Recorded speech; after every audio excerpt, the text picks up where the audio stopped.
नमस्कार मंडळी, श्री स्वामी समर्थ. आता गणेश जयंती कधी आहे, तसेच पूजा कशी करावी, गणपती बाप्पांना कोणता नैवेद्य दाखवावा, या दिवशी चंद्रदर्शन का घेऊ नये, तसेच पूजेचा शुभ मुहूर्त कोणता, तर ही सर्व माहिती आपण आजच्या व्हिडिओमध्ये पाहणार आहोत. चला तर मग आपण व्हिडिओला सुरुवात करूया. बघा, तुम्ही या चॅनलवरती जर नवीन असाल तर या चॅनलला सबस्क्राईब करून घ्या, जेणेकरून तुम्हाला असेच माहितीपूर्ण व्हिडिओ पाहता येतील.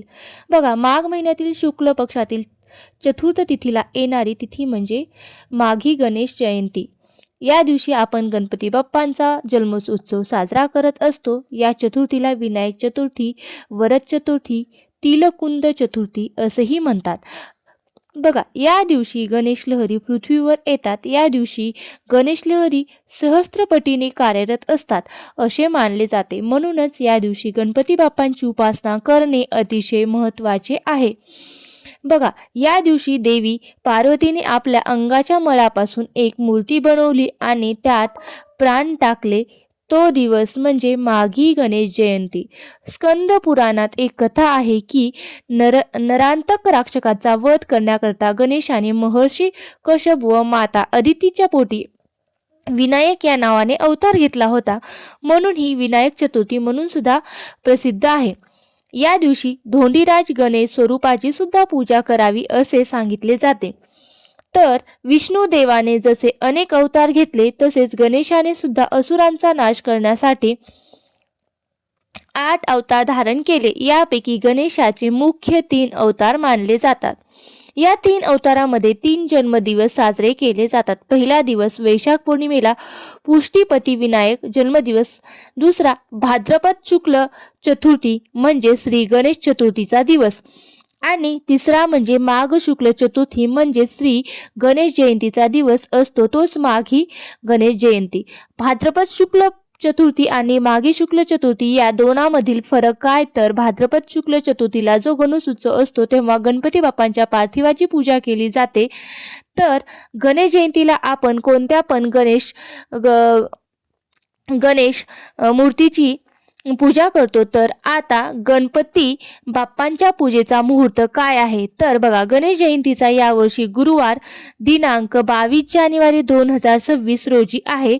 आता 22 जानेवारीला सकाळी 2:47 ही चतुर्थी प्रारंभ होणार आहे. तर 23 जानेवारी 26ला 2:28 ही तिथी समाप्त होणार आहे.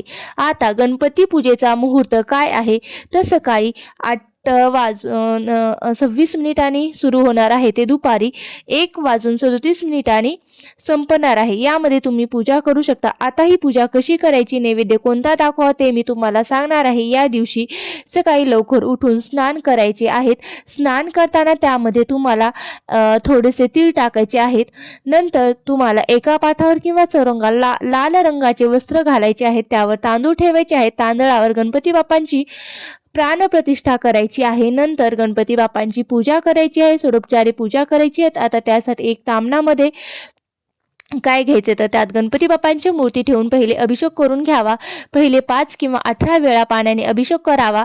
5 किंवा 11 वेळा पाण्याने अभिषेक करावा. नंतर 5 किंवा 11 वेळा पंचामृताने अभिषेक करावा आणि मग पुन्हा एकदा शुद्ध अशा पाण्याने अभिषेक करायचा. आता हे अभिषेक करताना ओम गण गणपते नम, ओम गण गणपते नम असं म्हणायचं किंवा या मंत्राचा जप करायचा. नंतर मूर्ती स्वच्छ पुसून कापडाने तांदळावर ठेवायची आणि गणपती बाप्पांना वस्त्र, जानवे, गंध, अक्षदा, फुलं व्हायची. तसेच गणपती बाप्पांना गंध, फुलं, अक्षदा, फुले व्हायची. तसेच या दिवशी जास्वंदाचे फूल नक्की व्हा आणि 21 दुर्वाची जोडी व्हायची आहे.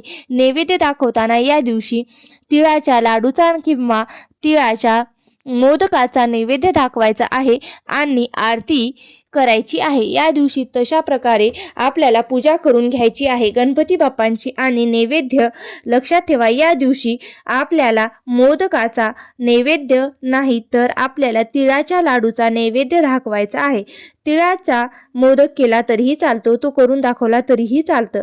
आता माघ महिन्याच्या गणेश जयंतीला आपण चंद्रदर्शन का घेऊ नये हे तुम्हाला मी सांगते. बघा, हिंदू धर्मामध्ये गणपती हे आराध्य दैवत आहे. कोणत्याही पूजेपूर्वी किंवा अशुभ शुभ कार्यात गणपती बाप्पांचे पहिले पूजन केले जातं. तर माघी गणेश जयंतीला चंद्र दर्शन घेऊ नये. तर या दिवशी एक त्यामागे कथा आहे. तर त्या दिवशी चंद्राला बघायचे नाही. म्हणजे नेमकं काय करायचं, तर या दिवशी चंद्रदर्शन करायचे नाही.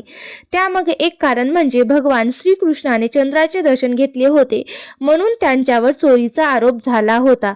म्हणून चंद्रदर्शन घेतले जात नाहीत.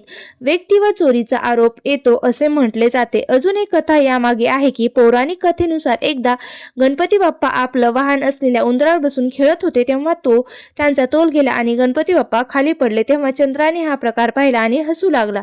त्यामुळे गणपती बाप्पा नाराज झाले. चंद्राला हसताना पाहून त्यांना राग आला आणि त्या रागाच्या भरात चंद्राला शाप दिला. जो कोणी भाद्रपद चतुर्थीला तुला पाहिल त्याला खोट्या आरोपाचा सामना करावा लागेल. नंतर चंद्रदेवांना आपली चूक लक्षात आली आणि त्यांनी श्री गणेशाची क्षमा मागितली. तेव्हा श्री गणेश म्हणाले, हा शाप पूर्णपणे नाहीसा करता येत नाही, पण तो कमी करता येईल असं ते म्हणाले आणि त्याचा प्रभाव कमी करून तो म्हणाला, चतुर्थीच्या चंद्राकडे पाहणाऱ्यांना विनाकारण कलंक सहन करावा लागेल. जर तुम्ही चंद्र चुकून पाहिला तर काय होईल? जर तुम्ही चंद्र चुकून पाहिला तर शुक्ल पक्षातील चतुर्थीला तुम्ही चुकून चंद्र पाहिला तर घाबरून जाऊ नका. चंद्रदोषाचा प्रभाव कमी करण्यासाठी तुम्ही उपाय करू शकता. तर काय उपाय करायचा आहे? गणपती बाप्पांची आराधना करायची आहे. त्यामुळे तुम्हाला काही म्हणजे दोष लागणार नाहीत. जर तुम्ही चुकून पाहिला तर आता या दिवशी तुम्हाला कोणता मंत्र, काय उपाय करायचा आहे? तर ओम गण गणपतये नमः, ओम गण गणपतये नमः हा मंत्र म्हणायचा आहे. तसेच या दिवशी गणपती स्तोत्र म्हणायचं आहे, गणपती अथर्व शीर्ष म्हणायचं आहे. तसेच या दिवशी तुम्ही गणपती गायत्री मंत्र सुद्धा म्हणू शकतात. तसेच गणेश जयंतीला हे नक्की करा. तुम्ही आता ही माहिती मी तुम्हाला थोडक्यात सांगितली आहे. ही जर माहिती तुम्हाला आवडली असेल तर या माहितीला नक्की लाईक करा, शेअर करा आणि माझ्या या चॅनलला नक्की सबस्क्राईब करा. आणि गणपती बाप्पा मोरया, गणपती बाप्पा मोरया, मंगलमूर्ती मोरया. तुम्ही हा व्हिडिओ शेवटपर्यंत पाहिला असेल मी अशी आशा करते. धन्यवाद. गणपती बाप्पा मोरया, मंगलमूर्ती मोरया.